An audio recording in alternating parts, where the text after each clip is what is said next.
Hi and welcome to Coach Jude at Rangi Toto. In today's episode I'm going to be swapping my Coach Jude hat for my scientist hat. Prior to retiring from full-time employment, I was a fully qualified biomedical scientist, and today I'm going to be talking about insulin. In contrast with my other videos, this is much more about providing you with facts so that you can understand how this hormone influences your weight and how you can manage it effectively to get the results that you desire. Let's look at what insulin does and how you can use that knowledge to help manage your weight effectively.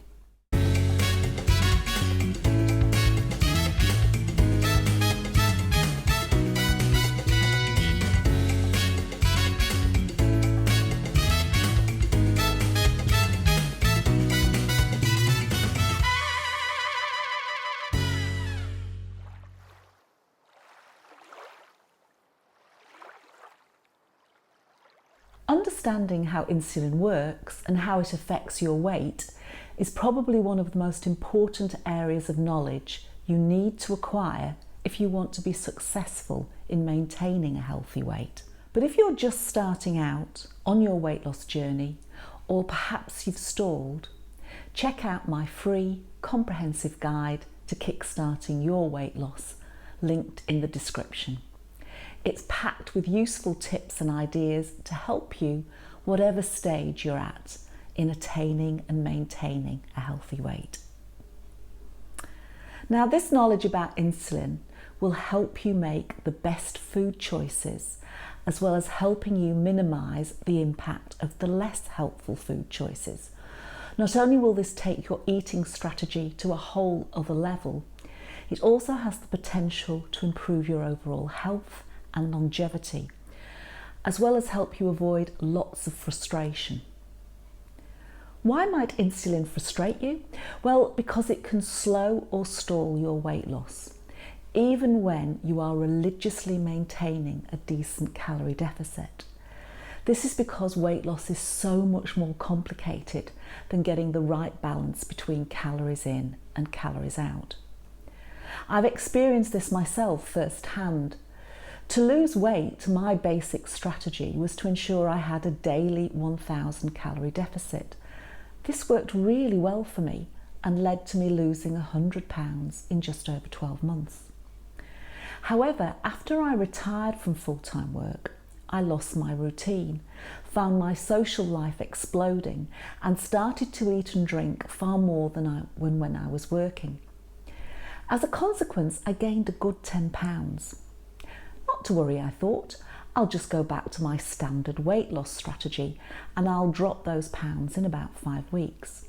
For good measure, I also decided that I would body swerve the booze until I was back to a healthy BMI, in the hope that the weight would drop off even faster. 5 weeks later, I had lost just 1 pound, despite having 1,000 calorie deficit every single day. I just couldn't believe it. I had no idea why things had stopped working, and to be frank, I started to feel real fear that I was going to gain all my weight back again. Luckily, I had access to my food diaries, so I started to compare what I'd been eating during those 5 weeks to the weeks when I dropped 2 pounds every week. The difference was the amount of carbs I had been eating. When I lost weight, I typically had about 100 to 150 grams a day. But during this time, because I wasn't having any alcohol, I'd been eating those spare calories as cake, crisps, chocolate, and my carb consumption had gone up to over 200 grams a day. Now, at the time, I didn't really understand exactly what was happening, but I discovered if I kept my carb intake below 150 grams a day, I lost weight. When it crept over 200 grams, I didn't. The scientist in me wanted to understand why, and while I suspected it had something to do with my insulin response, I couldn't quite make it all fit. So off I went to get to the bottom of this little mystery. So what the heck does insulin do? Well, this is a hormone that your body produces whenever you eat. It's secreted by the pancreas in response to rising blood sugar levels, more correctly glucose levels. Why does it do this? Well, because high levels of glucose in the blood are toxic to the body and can result in coma and death. But very low levels can also cause real serious problems too. So one of insulin's job is to try and keep your glucose levels at a nice, steady, middle of the road level between 4 to 5 millimoles a litre between meals and peaking up to about 7.8 millimoles per litre up to 2 hours after eating. How does it lower blood glucose? Well, essentially it stimulates other cells in the body to absorb the glucose from the bloodstream. Now, different foods raise blood glucose by different amounts, and what we're discovering now is that this is highly individual. So two people can have the same blood glucose before a meal, but afterwards they can be completely different, even if they eat exactly the same things. For example, some work done by the Zoe group has shown that some people drinking alcohol lowers their blood glucose, while in others it raises it. This means that your insulin response is likely to be very different to mine. While it's possible to measure insulin directly, testing it's not readily available. So instead we measure blood glucose, which infers our insulin response. So we know what stimulates insulin, eating food. So of course, what suppresses it is not eating. This is one of the reasons that intermittent fasting has become so popular in the last few years. It's an effective and accessible method of limiting your insulin response. If intermittent fasting though isn't your bag, what else can you do to limit your insulin response? Well, you can change what you eat. As a general rule of thumb, carbs stimulate the most, then protein, and then lastly fats. Within carbs, refined carbs, essentially anything that is white, like sugar, flour, bread, pasta, rice, etc., will cause a larger insulin response than whole carbs. What are whole carbs?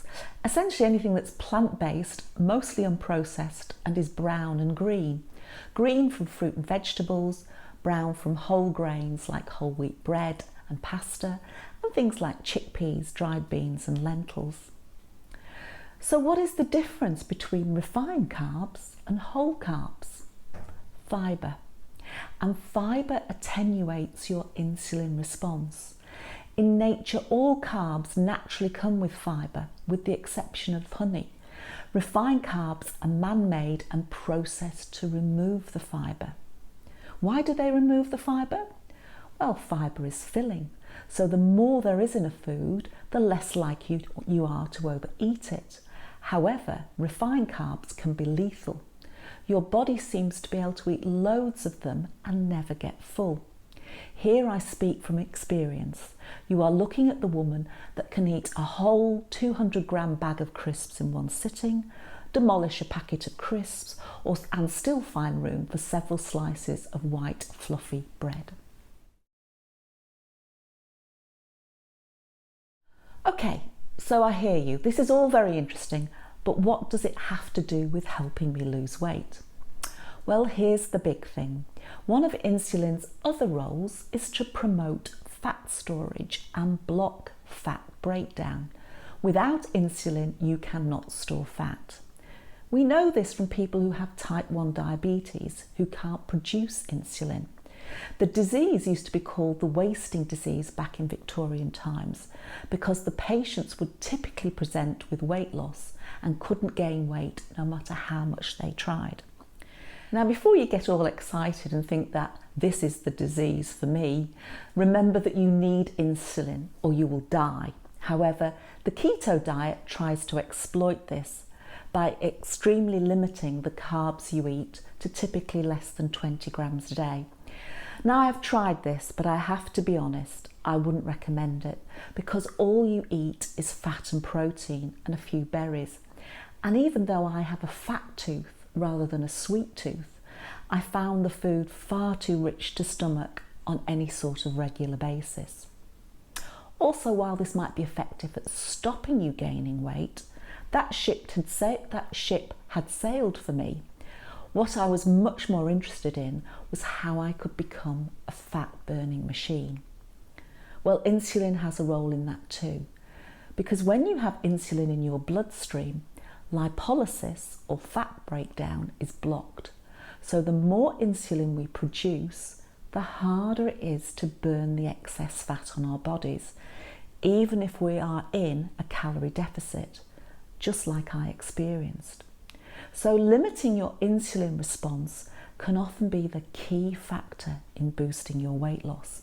And an effective and healthy way to do this is by improving the quality of the carbs so that you eat as much fibre as possible.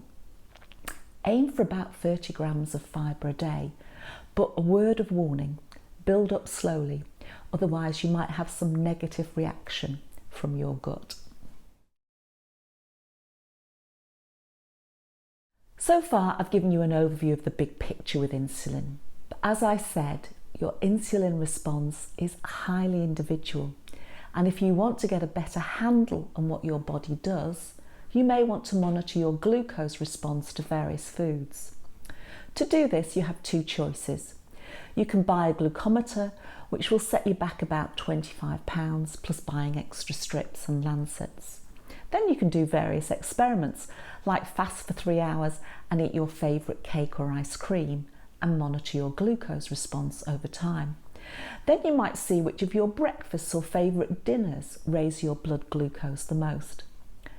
Essentially, this helps you figure out what foods produce a high response and which ones don't. However, this does involve pricking your fingers at regular intervals and keeping good records so that you can contrast and compare. If you don't like the sight of blood and you're not particularly disciplined at keeping records and you have a bit more money, then continuous monitoring devices may be more appropriate. These tend to be about £120 for two, which lasts for about 4 weeks. You place these on your upper arm and the system does the rest. You just need to monitor when and what you eat so that you get to correlate the data. I have to be honest, I did neither, but I know through trial and error that sugar and wheat seem to be my nemesis foods. If I eat them in any sort of quantity, I either gain or fail to lose weight. Thankfully, potatoes, one of my favourite foods, doesn't seem to create too many problems. However, this took me a long time to realise, and with hindsight, it would have been faster if I'd have taken a more scientific approach. For an even more in-depth personal assessment, check out the new Zoe service, which I've linked to in the description. So to recap, insulin is vital to our health. Without it to manage our blood sugar, we would die. Insulin promotes fat storage and blocks fat breakdown. To maximise your weight loss, you need to manage your insulin response. You can do this by limiting when you eat and/or by eating high quality carbs. And remember, if you need more ideas because you're just setting out on your weight loss journey, or perhaps you've stalled, check out the link below to my free comprehensive guide to kickstarting your weight loss. And as usual, on that thought, I will leave you. As always, I thank you so much for your time. I really do appreciate it. Don't forget to like this episode if you found it useful, subscribe if you want to learn more, and don't forget to share your progress, your triumphs, and your insights with me. All the best. Until next time. Bye.